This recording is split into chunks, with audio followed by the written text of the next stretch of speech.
Muy buenos días, estudiantes. Hoy vamos a desarrollar nuestra clase de obligaciones. La clase de obligaciones de hoy tiene como objetivo el estudio de las obligaciones clasificándolas de acuerdo con el objeto. Es claro tener en cuenta que el concepto que habíamos visto en las clases presenciales cuando tuvimos la oportunidad, que las obligaciones tienen tres elementos esenciales: los sujetos, el vínculo y el objeto. El objeto de la obligación es la razón por la cual tú te vas a obligar o la cual tú te vas a ligar con otra persona, y que este objeto de la obligación tenía como eje la prestación. Esa prestación podía ser de dar, hacer o no hacer. Frente a este concepto vamos a estudiar las obligaciones según el objeto, y para eso vamos a estudiar primero el tipo de obligaciones de dar, hacer y no hacer. Después vamos a estudiar obligaciones de género, especie o cuerpo cierto, y obligaciones de medio y resultado. También vamos a estudiar en otro video las obligaciones alternativas facultativas, las divisibles e indivisibles y las dinerarias, y de esta forma terminar nuestro curso de obligaciones con respecto a la clasificación de las mismas, para después seguir con las fuentes. Comenzando con la primera clasificación de las obligaciones según el objeto, que como ya vimos son las obligaciones de dar, hacer y no hacer, encontramos que esta clasificación tiene como objeto la prestación, es decir, a qué clase de prestación usted se está obligando dentro de la obligación. Y teniendo en cuenta este tipo de prestación, vamos a clasificar nuestras obligaciones. Para esto es necesario comenzar a estudiar cada una de las tres posibles prestaciones que hay en una obligación. Vamos a encontrar que hay obligaciones de dar, hacer y no hacer. Con respecto a las obligaciones de dar, es necesario que nosotros, que es la primera y la más general y común de estas, es necesario leer los siguientes artículos. El artículo 1605 del Código Civil dice: la obligación de dar contiene la de entregar la cosa. Si esta es una especie o cuerpo cierto, contiene además la de conservarla hasta la entrega, so pena de pagar los perjuicios al acreedor que no se ha constituido en mora de recibir. Es decir, nuestra obligación de dar tiene como objetivo la de, primero, una entrega material, pero no es una simple entrega.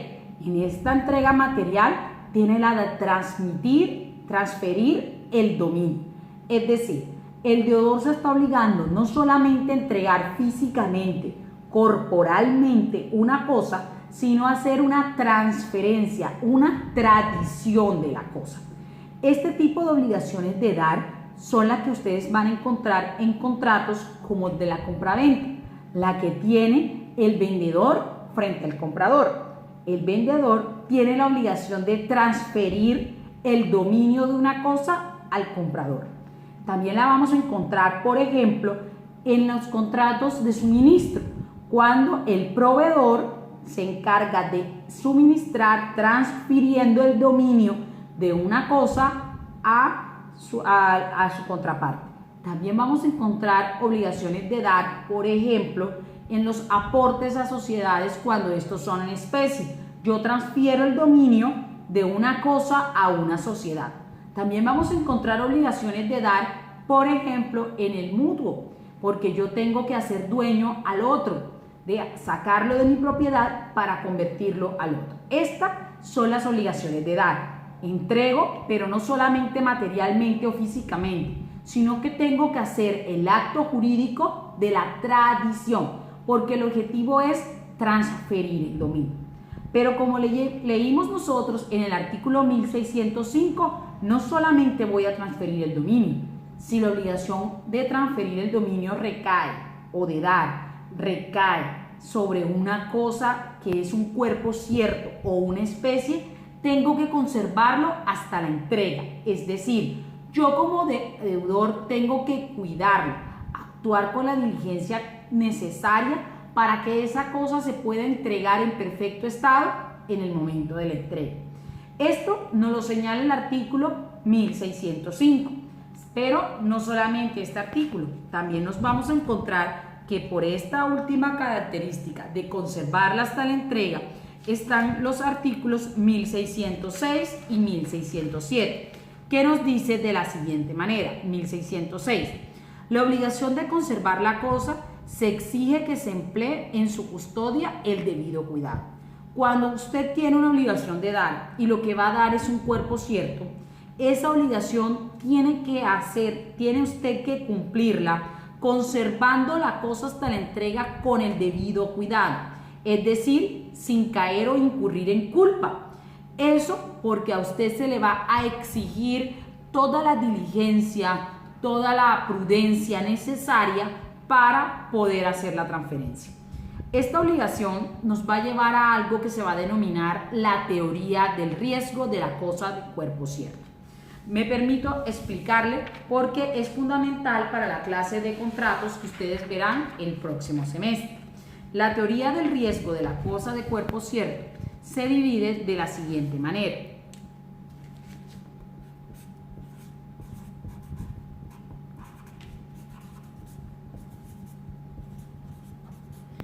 Es decir, si en derecho civil, si está el acreedor y el deudor. Si la obligación era la de transferir la cosa, nos dice la norma, leamos el artículo 1607 que dice: el riesgo del cuerpo cierto cuya entrega se debe será siempre al acreedor. Entonces, yo tengo que transferirle, yo soy el deudor, yo soy el vendedor en un contrato de compra-venta, yo soy el vendedor y este es A, es el comprador. B tiene que hacerle la transferencia de ese vehículo a C. ¿Quedó claro? Pero ¿qué se le va a exigir a este vendedor? Que actúe con toda la diligencia para conservar la cosa hasta el momento de la entrega material. Ahora, si por cualquier razón, por caso fortuito o fuerza mayor, esta cosa, ese carro se destruye o perece y se ha demostrado que el vendedor fue diligente en conservarlo, ese riesgo lo va a asumir ¿quién? Lo va a asumir el comprador, que en nuestro ejemplo sería el mismo acreedor.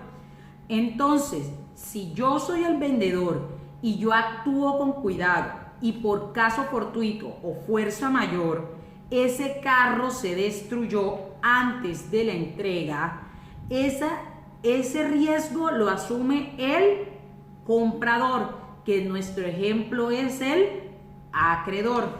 Esto es en derecho civil. La teoría del riesgo varía cuando yo estoy en presencia del derecho comercial, porque en derecho comercial la cosa cambia y me varía un poco. Miremos lo que dice el artículo 900.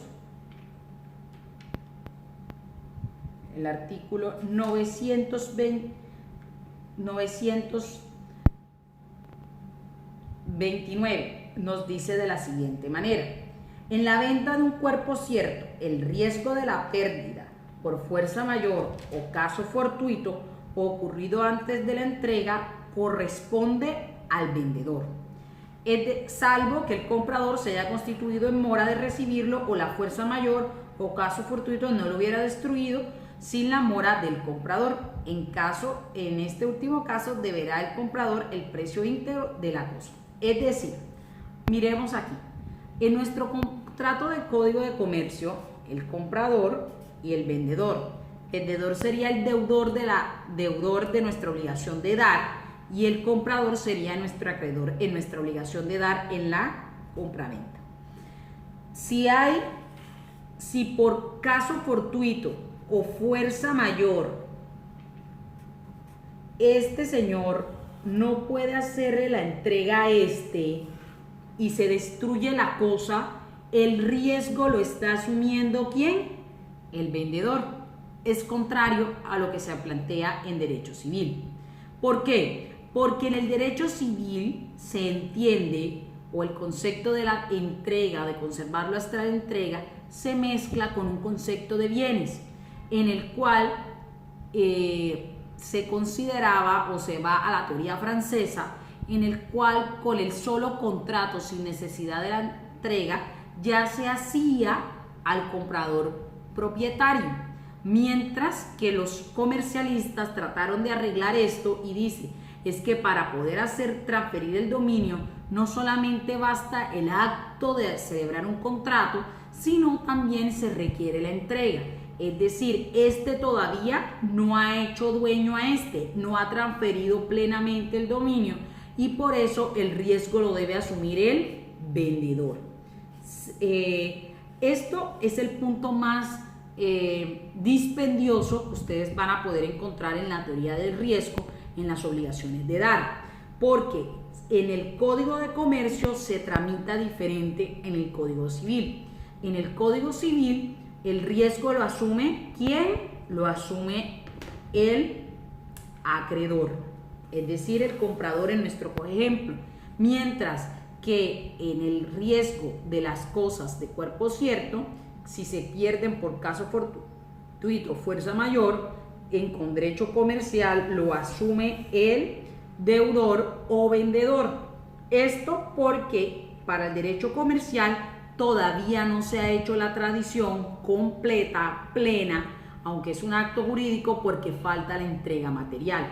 Por eso cuando comencé y les mostré esta imagen, coloco entrega más la transmisión del dominio más la conservación de la cosa. Esto con respecto a nuestra obligación de dar. Ahora, nuestra obligación de dar no solamente tiene una regulación en el Código de Comercio y en el Código Civil, también está regulada en los artículos 426 y 432 del Código de Procedimiento, Código General del Proceso. Y en este tipo de obligaciones nos vamos a decir la norma de la siguiente manera, 426.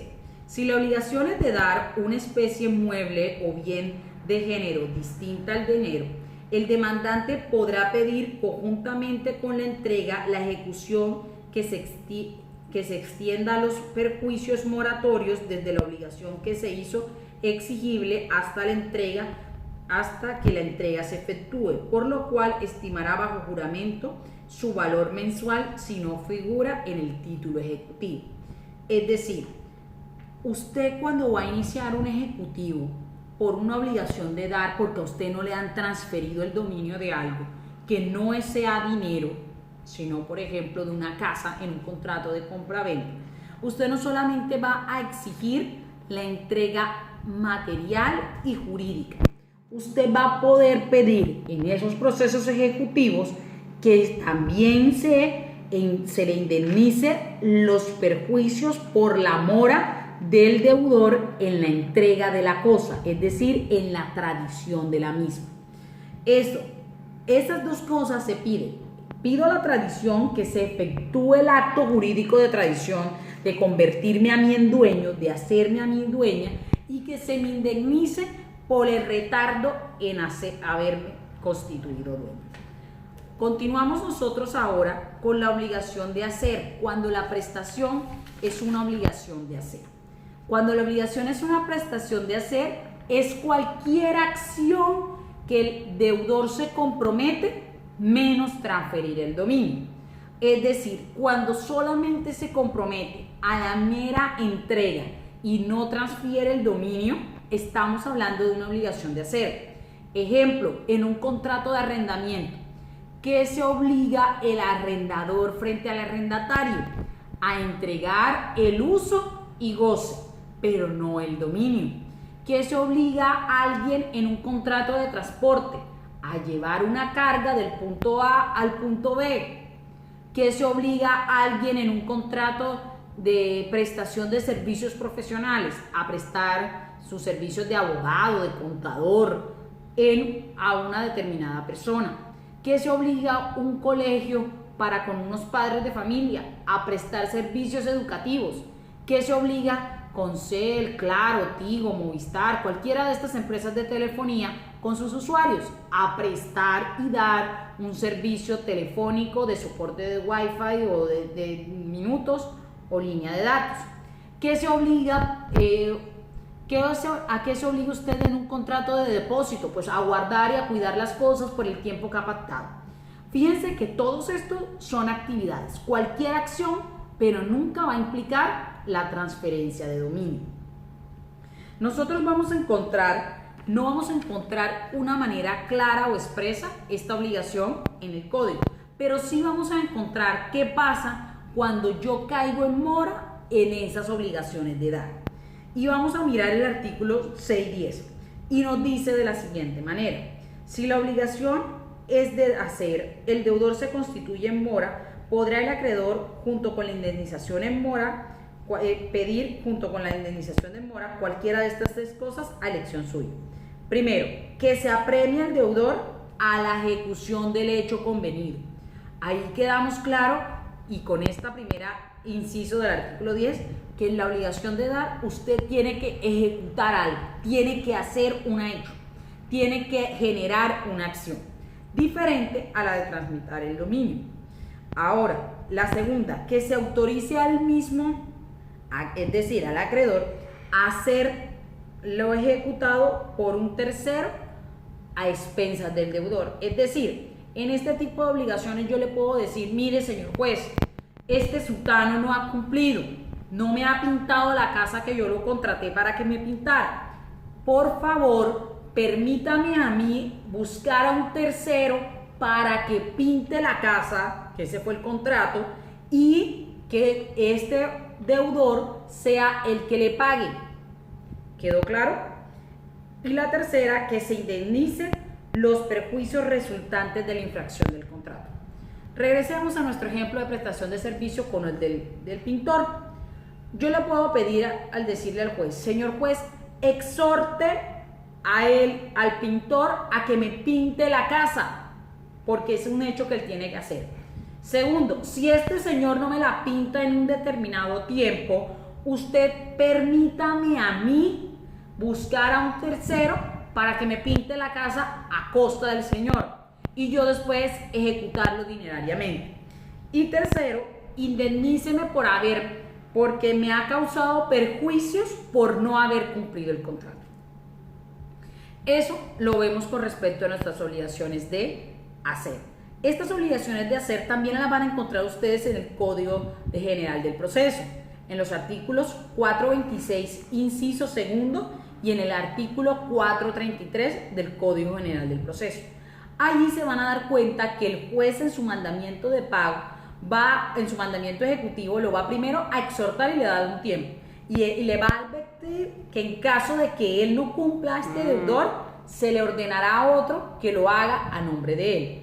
Claro, siempre y cuando estas obligaciones no sean intuito persona, es decir, no me hayan obligado en razón de las calidades del deudor. Por ejemplo, que ya no sea que me va a pintar la casa, sino que es un pintor famoso que expone en los museos más importantes del mundo, en el Museo de Arte Moderno de Nueva York, en el Museo del Louvre en París y todos estos, y yo lo contrate para hacerme un cuadro. Allí no puedo delegar a otro tercero, pero sí puedo pedir las indemnizaciones que su incumplimiento me ha causado. Y por último vamos a encontrar las obligaciones de no hacer. Las obligaciones de no hacer son obligaciones en las cuales yo me voy a abstener de realizar cualquier conducta que se haya pactado. Este tipo de obligaciones tampoco están señaladas expresamente como las de hacer, pero sí encontramos lo que pasa cuando se incumple en el artículo 1612 del Código Civil. Y encontramos que dice de la siguiente manera: toda obligación de hacer una cosa se resuelve en la de indemnizar los perjuicios, si el deudor contraviene y no puede deshacer lo hecho, pudiendo destruirse la cosa hecha y siendo su destrucción necesaria para el objeto que se tuvo en mira en el tiempo de la celebración del contrato, será el deudor obligado a ello, autorizando al acreedor que le lleve los efectos a expensas del deudor. Si el objeto puede obtenerse cumpliendo por otros medios, en este caso será oído el deudor que se allane a prestar. El acreedor quedará de todos modos indemne. ¿Qué quiere decir esto? Miren, mis señores, Cuando nosotros vamos a poner dos ejemplos. Primer ejemplo, yo tengo una servidumbre, yo tengo un predio y sobre mi predio pasa la servidumbre de María. María es la que tiene el predio dominante. Yo en servidumbre tengo una obligación de no perturbarla, es decir, no puedo impedir que María no pase por ahí o transite por mi predio. Y a mí se me ocurre hacer una cerca y en esa cerca atraviesa la servidumbre. Esa cerca al haber hecho yo esa cerca, estoy incumpliendo mi obligación de hacer, porque mi obligación de hacer es no perturbar. Entonces, María, ¿qué va a hacer? Va a ir ante un juez para que el juez me ordene a mí deshacer la cerca que he hecho. Una vez que yo he deshecho esa cerca, y le tengo que pagar a ella los perjuicios. Ese sería el primer evento. Segundo evento, a mí no se me da la gana o yo no quiero deshacerla o no puedo. ¿Qué hace María? Le va a decir al juez que ordene que ella busque un tercero que deshaga la cerca y que esos gastos van a mi nombre. Eso es el caso del segundo inciso del artículo 1612. Pero el inciso primero nos habla de esto. Por ejemplo, yo tengo una cláusula de confidencialidad con un cliente. Ese cliente yo me he comprometido a no divulgar ni usar la información que él me ha dado. Y a mí he incumplido el contrato por cualquier razón. ¿Será que yo puedo dejar de que la gente deje de saber la información que yo le suministré incumpliendo mi obligación de no hacer? Pues claro que no. Ya lo dicho, dicho está. De esa manera yo no puedo deshacerlo. ¿Qué me toca a mí? Indemnizarle los perjuicios. Eso es lo que contempla el inciso primero del artículo 1612. Estas son lo que referente a las obligaciones de acuerdo con la prestación. Ahora pasemos a las obligaciones teniendo en cuenta si son de género o si son de especies o cuerpos ciertos. Para eso nosotros nos vamos a ir a los artículos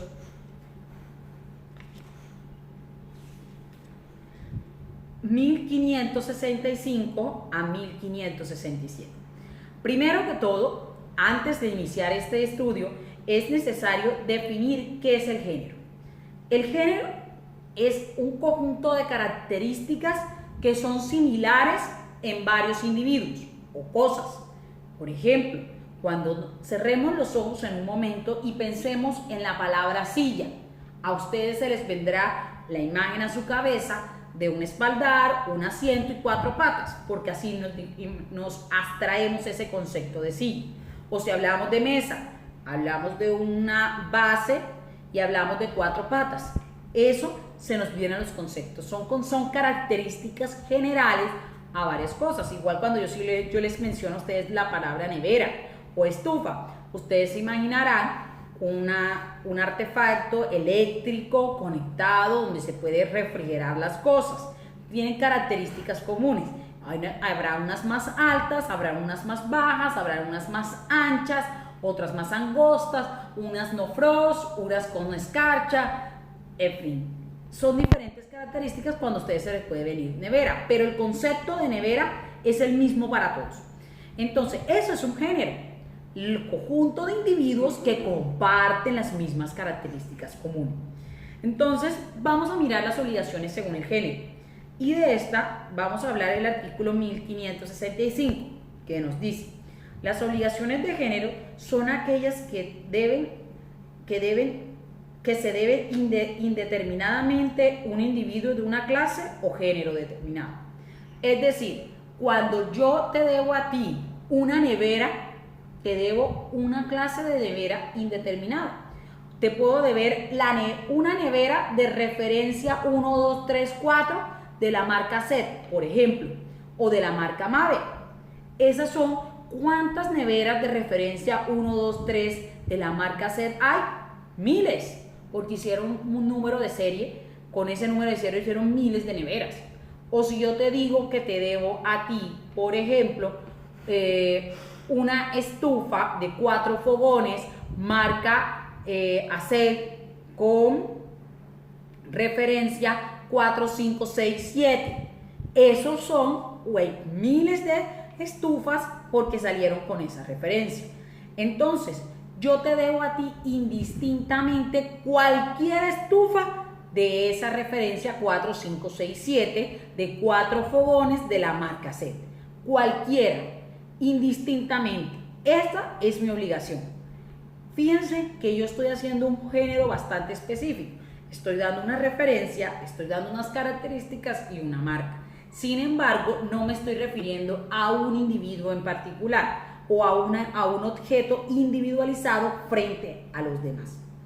¿Cómo hago yo para cumplir ese tipo de obligaciones de género?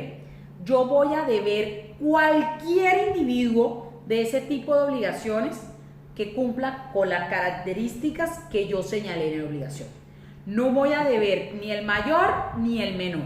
Se entiende que se debe cualquiera y que se va a entregar uno de las calidades medias de ese tipo. Ahora, ¿qué ocurre con este tipo de obligaciones de género? Si se llega a perder la cosa, por ejemplo, yo te voy a vender una nevera Mave de referencia 1, 2, 3, color plata, y yo tengo en mi casa una Mave 1, 2, 3 de referencia plata, y a mí se me daña, se me destruye esa nevera. ¿Será que ya yo me he liberado de esa obligación? Pues no. Este tipo de obligaciones hay que aprendernos algo y nunca olvidar. La norma dice que el género no perece. ¿Y esto qué quiere decir? Se puede destruir esa nevera 1, 2, 3 Mave de color plata que yo tengo en mi casa, pero la obligación no se ha perdido. Yo puedo ir al Éxito, a la Olímpica, al Costo, al Carulla a comprar ese tipo de nevera y a mí me la van a traer exactamente y yo cumplo con entregarte la nevera, porque el género no perece, porque hay más de un individuo con esas características. Esa es lo más importante de este tipo de obligaciones. Ahora, hablemos de las obligaciones de género, de especie. Las obligaciones de especie son aquellas en las cuales yo me obligo a la entrega de un individuo completamente identificado, es decir, de una cosa individualizada. Ese es el tipo de obligaciones que se tiene cuando yo voy a comprar una casa. Yo esa casa la individualizo, y eso lo debieron de ver ustedes en bienes, con el número de matrícula inmobiliaria, con el número de referencia catastral, con los linderos, con los colindantes, con las medidas, con las áreas, con el título precedente. Es decir, no cabe la menor duda que yo te voy a vender o a comprar o voy a hacer un negocio es con ese tipo de bien, no con ningún otro. Otro ejemplo, cuando yo te vendo un carro, yo te tengo que especificar en el traspaso, en el documento de tradición que yo hago, te tengo que especificar que placa, número de matrícula, ciudad donde está matriculado, número del motor, número del chasis, BIN, documento de importación, color, tengo que el uso, te tengo que indicar el modelo, te tengo que el año, te tengo que indicar todos esos. ¿Por qué? Porque tengo que individualizarlo frente al resto. Eso es una obligación de hacer, de cuerpo cierto. Hay una certeza en que te voy a negociar. Ahora, estas obligaciones de cuerpo cierto son importantes por dos cosas. Por la teoría del riesgo que ya vimos cuando la obligación de cuerpo cierto se mezcla con una obligación de dar, en la que si el cuerpo cierto se pierde y se pierde por caso fortuito o fuerza mayor, ese deudor, si es comercial, se hace responsable. Pero si es civil, quien asume la pérdida es el acreedor. También tengo que saber importante cuando es una obligación de cuerpo cierto, porque si el cuerpo cierto se destruye, la obligación se extingue. Es decir, si yo te alquilo a ti un vestido ese vestido y no otro, porque ese era el que yo necesitaba. Y ese vestido se destruye y yo soy el arrendador, pues yo me he liberado de mi obligación de entregarte luz y cose, porque no puedo cumplírtelo, porque nosotros contratamos fue por ese tipo de vestido y no por ningún otro. ¿Quedó claro? Hasta ahí. Les agradezco que si tienen algún comentario lo pueden hacer en el grupo de estudiantes o lo hacen en la parte de abajo de este video.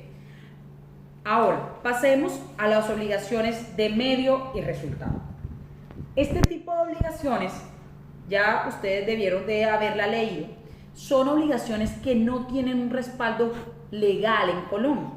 Su creación es netamente jurisprudencial, pero sí se debe. Eso no quiere decir que este tipo de creaciones de obligaciones de medio y resultado no sean importantes y que en nuestra legislación no tengamos ejemplos de obligaciones de medio y resultado.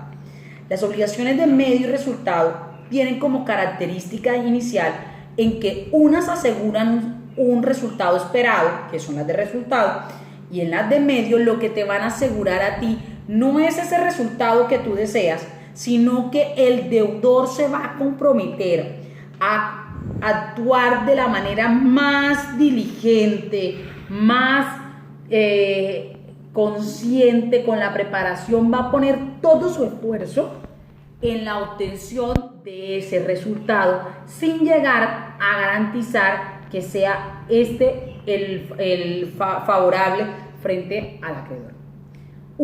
Pongamos un ejemplo.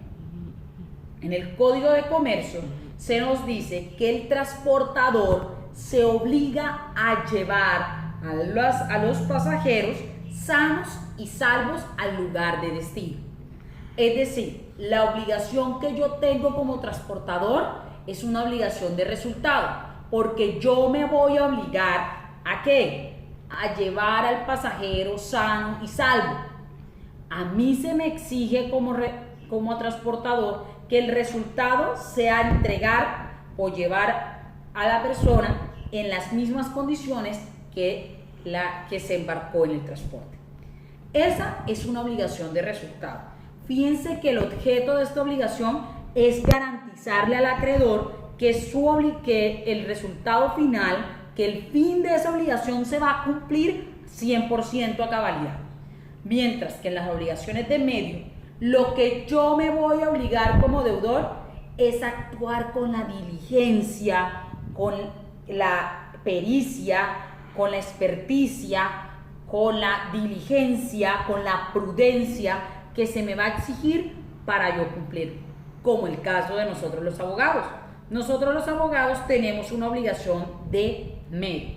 Nos obligamos con nuestros clientes a actuar de la manera más diligente. Es decir, cada vez que usted va y contrata con un cliente sus servicios, lo contratan ustedes se van a obligar a actuar de la mejor manera posible, de ser lo más responsablemente posible. Ustedes no pueden asegurar que el juez y que el proceso se lo van a ganar o que el juez va a fallar a su favor, ya que si ustedes asegurarían eso, estarían implicados en un acto de corrupción, porque nadie puede fallar contrario a las reglas del proceso. Sin embargo, ustedes sí se van a comprometer con su cliente a actuar con toda la diligencia que se requiere, a estar pendiente de los estados, a presentar los memoriales a tiempo, a no dejar vencer un término, a presentar oportunamente las pruebas al proceso, a hacer unos buenos alegatos, a presentar los recursos de manera oportuna, a sustentar, a ir a las diligencias. Es decir, ustedes se van a comprometer a hacer todo lo que está en sus manos para tratar de alcanzar el resultado, sin llegar a comprometerse al mismo. Estas son las obligaciones de resultado. Hoy en día hay muchas. Por ejemplo, es una obligación de medio la que tiene el médico.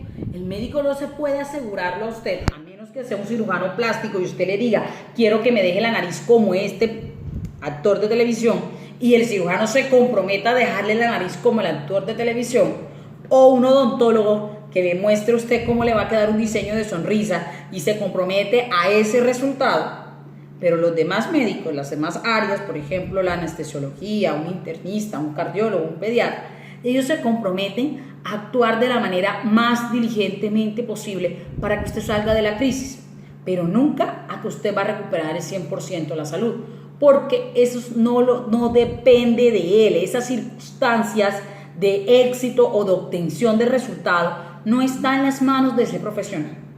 Sin embargo, si tenemos una acción de resultado, por ejemplo, cuando vamos ante la modista y le mostramos y le decimos, mire señora modista, queremos un vestido así, y ella tiene que hacerlo tal cual como está. Ahora, si el cuerpo de usted no está tan agraciado, eso ya no responde ella, pero sí a que la moda se haga tal cual como usted la pidió. Entonces, allí vamos a encontrar obligaciones de resultado. ¿Usted cómo va a saber eso? Usted se va a analizar y qué es lo que estoy contratando. ¿Estoy contratando un resultado final esperado, deseado, o estoy contratando los medios para llegar a ese resultado? Dependiendo de la respuesta, usted podrá determinar si está en un tipo de obligación o de otro. Muchas gracias.